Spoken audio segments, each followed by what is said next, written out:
Albatta Ramazon oyida boshqa oylarga qaraganda mo'min musulmon odamning qiladigan ishlari ko'payadi.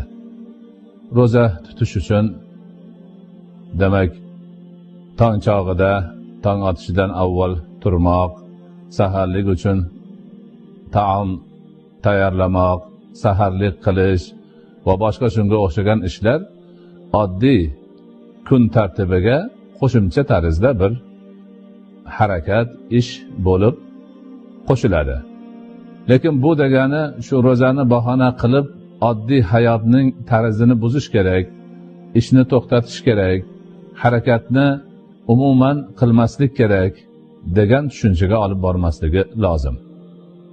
Ro'zani tutib oddiy hayotini avvalgidek davom ettirish o'zi ro'zani fazli hisoblanadi.